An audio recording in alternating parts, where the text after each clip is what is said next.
Praise lord.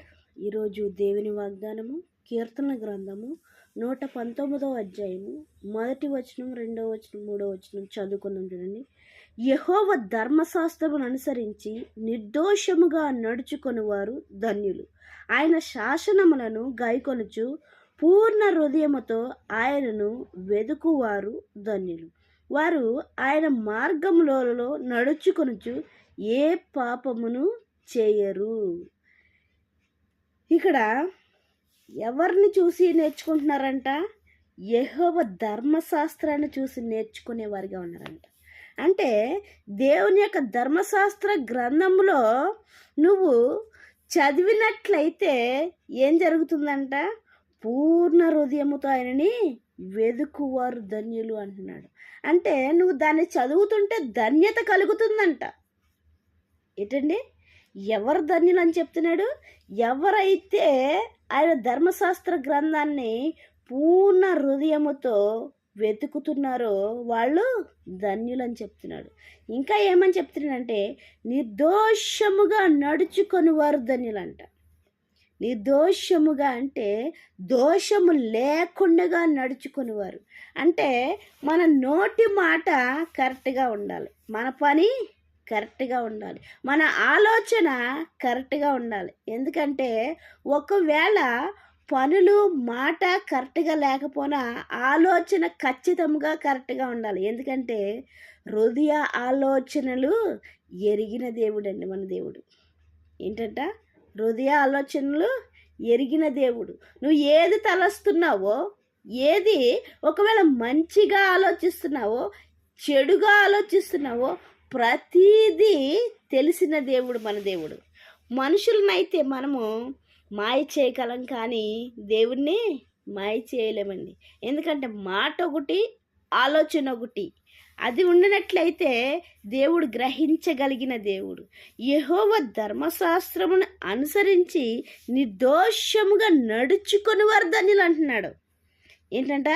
Bible చదువుతూ కూడా మనము దోషముగా ఉండినట్లయితే మనకు ధన్యత లేదండి.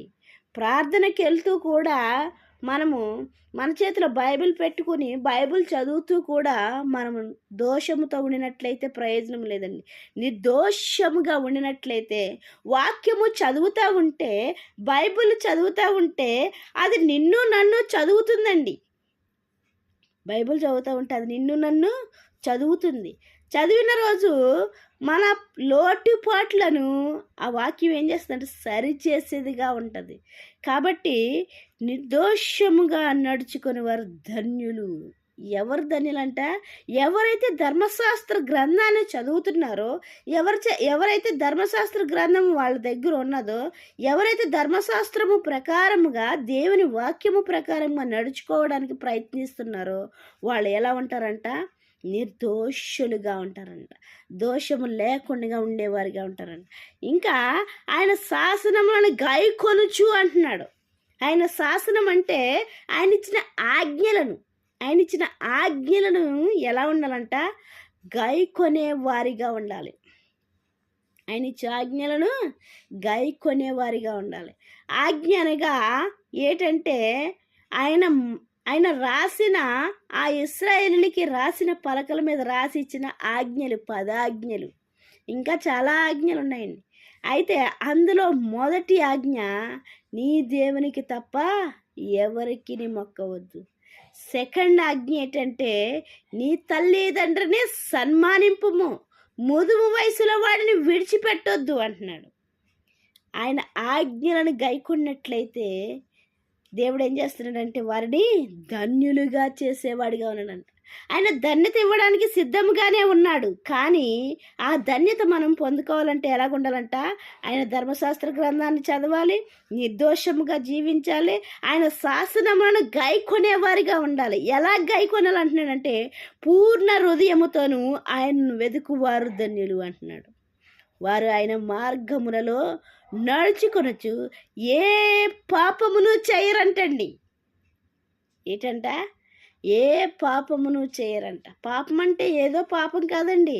ప్రార్థన చేయకుండా ఉండడం పాపం అంటున్నాడు. తల్లిదండ్రుని వదిలేయడం పాపం అంటున్నాడు. ఆజ్ఞ అతిక్రమమే పాపం అంటున్నాడు. ఏంటండి? ఎన్నిసార్లు మానేస్తున్నామో ప్రార్థన చేయడం, ఎన్నిసార్లు విడిచిపెట్టేస్తున్నామో దేవుణ్ణి కదండి. అయితే వాక్యంతో నీతో నాతో మనందరితో హెచ్చరిస్తున్నాడు ఆయన. నువ్వు ఏంటంట ఆయన మార్గములలో నడిచినట్లయితే ఏ పాపమును చేయకుండా ఉంటావని వాక్యంతో నన్ను హెచ్చరించేవాడిగా ఉన్నాడు. ఆయన ఇచ్చి ధన్యతను పొందుకోవాలంటే ఆయనకి ఇష్టకరంగా జీవించేవారిగా, నిర్దోషముగా ధర్మశాస్త్ర గ్రంథాన్ని చదువుతూ ఆయన శాసనములను గాయకొంటూ ఆయనకి ఇష్టానుసారంగా జీవించినట్లయితే, పూర్ణ హృదయముతో ఆయన వెతికినట్లయితే నీకు నాకు ధన్యత ఇవ్వడానికి ఆయన సిద్ధంగా ఉన్నాడు. అది పొందుకోవడానికి మనం కూడా సిద్ధపాటు కలిగి ఉందాం. దేవుడిచ్చిన పరిశుద్ధ వాక్యం దీవించును గాక. వాక్య పరిచర్యలో మీ సహోదరి. ఆమేన్.